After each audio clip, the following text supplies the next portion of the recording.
Rick Warren adalah seorang pendeta pendiri gereja Saddleback di Lake Forest, California, Amerika Serikat. Pada tahun 2006, bukunya yang berjudul Purpose Driven Life, buku ini telah terjual lebih dari 30 juta buku dan telah menempati daftar buku terlaris New York Times, Wall Street Journal, dan Publisher Weekly. Buku ini membimbing pembaca untuk mengalami perjalanan spiritual pribadi selama 40 hari untuk menjawab pertanyaan paling penting, untuk apa aku hidup di dunia ini?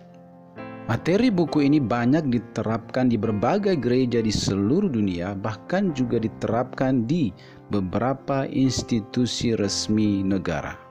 Tetapi pada saat yang sama dia harus menghadapi kenyataan di mana dia memiliki seorang anak yang menderita sakit mental, bahkan pada akhirnya anaknya ini memutuskan untuk mengakhiri hidupnya secara tragis. Nah, bagaimana Rick Warren bisa melewati masa-masa sulit seperti itu? Kita akan dengarkan kesaksiannya. Anak saya yang muda, Matthew, bergumul dengan sakit mental yang dideritanya selama hidupnya.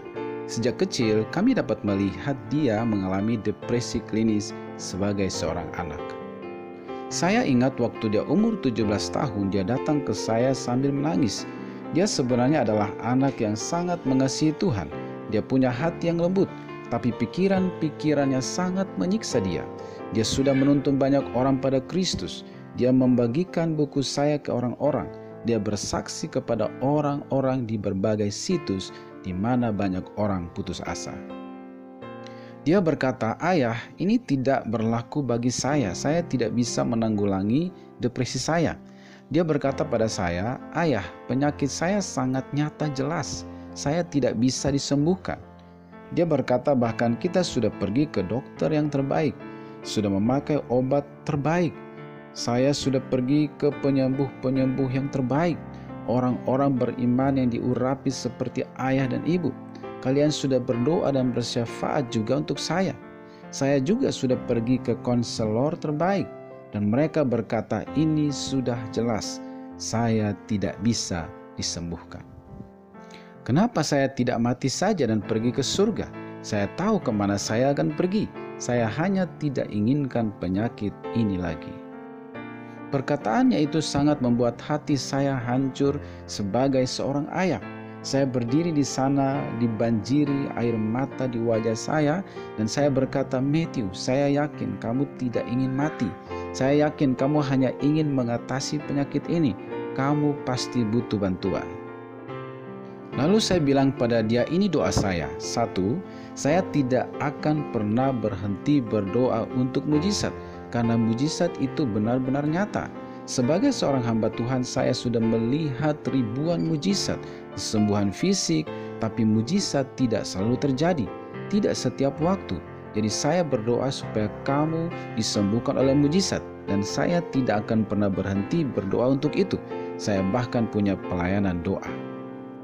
Yang kedua, jika tidak, saya berdoa supaya lewat pertumbuhan rohanimu dan kedewasaanmu ditangani konselor yang baik, perawatan yang baik, kamu bisa memanage atau mengatur atau mengatasi penyakitmu. Karena di bumi ini tidak semua sembuh, karena kita masih di bumi. Di sorga memang tidak ada lagi kesedihan, ketakutan, sakit, dan penderitaan. Tapi kita masih di bumi. Itu sebabnya kita berdoa doa Bapa kami supaya kerajaannya datang di bumi, kehendaknya jadi di bumi seperti di sorga. Karena di sorga Allah sudah menyelesaikan dengan sempurna, lengkap, segera, dan terus menerus. Tapi tidak selalu demikian yang terjadi di bumi. Kita kadang-kadang tidak melakukan kehendak Allah, kadang kita menyakiti orang lain, sengaja ataupun tidak. Segala sesuatu sudah rusak di planet ini karena dosa. Akhirnya cuaca dan musim kacau, ekonomi hancur, tubuh kita juga rapuh, pikiran-pikiran kita juga, dan lain-lain. Kita hidup di planet yang kacau. Itu sebabnya dalam Roma mengatakan bahwa segala ciptaan mengerang mengharapkan hari penyelamatan. Jadi saya ingin katakan bahwa apa yang kamu lakukan saat suatu masalah tidak dapat diselesaikan, dan saya punya anak yang sakit mental selama hidupnya, itu artinya kita harus memanage masalah itu. Beberapa masalah bisa diselesaikan dengan mujizat, tapi beberapa masalah lain dengan cara di-manage untuk kemuliaan Allah. Ada orang yang memuliakan Allah tanpa mujizat selama hidupnya. Bahkan ada orang yang hidup dengan duri dalam dagingnya, tapi mereka memanagenya sehingga mereka tetap memuliakan Allah. Jadi doa saya supaya kamu dapat memanage sehingga Tuhan akan memberi kamu suatu pelayanan yang bisa menolong orang lain. Akhirnya sekitar 8 tahun lalu, Matthew datang ke rumah kami untuk makan malam pada suatu malam. Kami nonton TV bersama, bermain game, dan tidak ada masalah apapun di antara kami. Dia tinggal di rumahnya sendiri. Sebelum dia pulang, dia berkata, "Ayah, saya sangat lelah." Dan itu kalimat terakhir yang kami dengar dari dia. 24 jam kemudian, sama seperti apa yang kami khawatirkan bisa terjadi suatu hari, tapi selama ini kami terus berdoa supaya itu tidak terjadi. Kemudian kami ke rumahnya, kami coba mengetuk pintu rumahnya karena kami tidak punya kuncinya.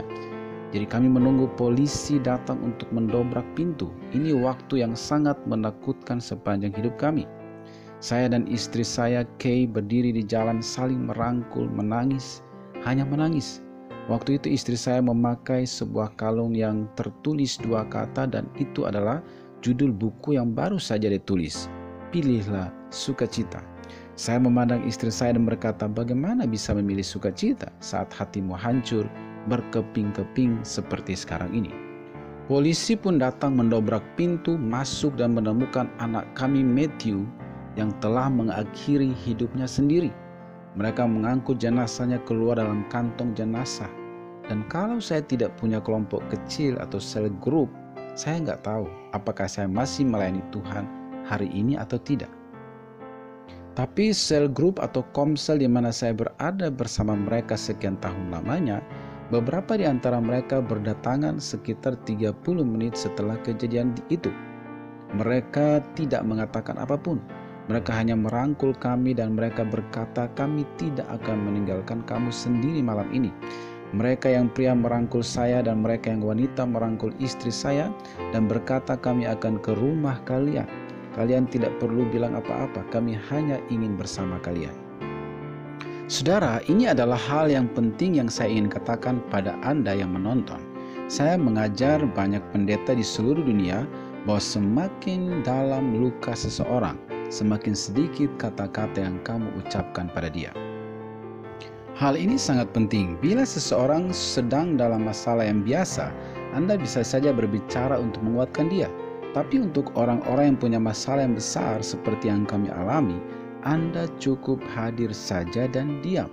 Itu juga adalah pelayanan, yaitu melalui kehadiran tanpa harus mengatakan apapun. Pada saat-saat seperti itu, kehadiran Anda sangat berarti. Nah, bagaimana Tuhan memakai segala sesuatu untuk sebuah tujuan?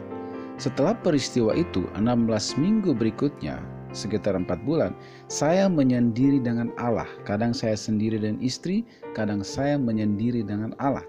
Saya tidak berkhotbah, tidak ada rapat-rapat pelayanan selama 16 minggu. Kadang-kadang sahabat-sahabat saya datang mengadakan ibadah di rumah dan berkhotbah pada kami selama minggu-minggu itu, dan kami hanya mendengarkan. Saya juga mendapatkan sekitar 35.000 surat ucapan duka cita dari berbagai orang. Dan ada satu surat ucapan yang sangat menyentuh saya, dan itu tidak datang dari seorang bintang terkenal, ataupun presiden, ataupun Perdana Menteri.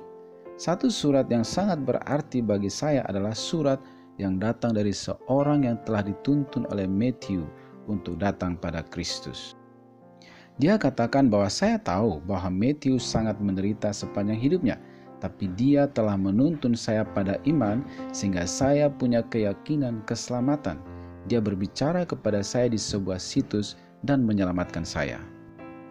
Dan saya pun menulis di jurnal saya hari itu bahwa di dalam kebun anugerahnya Tuhan, sekalipun pohon yang patah bisa menghasilkan buah. Jadi jika Anda berpikir bahwa membaca buku saya Purpose Driven Life akan memberimu hidup yang sempurna, jangan lupa bahwa buku itu hanya memberimu hidup yang memiliki tujuan. dan akan menolongmu mengerti bagaimana Allah memakai luka untuk menjadi kesaksian. Saya sering berpikir bahwa kesaksian terbesar pada dunia adalah bagaimana kita bisa mengatasi luka. Pelayanan terbesar juga biasanya lahir dari luka yang besar juga. Tentunya saya katakan ini berdasarkan pengalaman saya. Beberapa minggu kemudian setelah 16 minggu itu, seseorang yang terkenal menelpon saya untuk berbicara tentang topik penyakit mental dan isu-isu bunuh diri. Dan saya berbicara dari petinggi-petinggi, politikus-politikus, selebriti-selebriti. Saya dan istri tidak pernah meminta pelayanan ini untuk melayani keluarga-keluarga dan penyakit mental dan keluarga-keluarga yang bergumul dengan hal-hal bunuh diri. Kami tidak mengharapkan pelayanan ini, tapi ini adalah satu hal yang Tuhan berikan, dan saya tidak ingin membuang waktu untuk penyakit atau kesedihan. Jadi saya ingin katakan pada kita sekalian bahwa apapun lukamu, apakah saudara pernah dianiaya? Istri saya bahkan pernah dianiaya saat dia kanak-kanak di gereja, dan dia sudah menggunakan luka itu untuk menolong orang lain.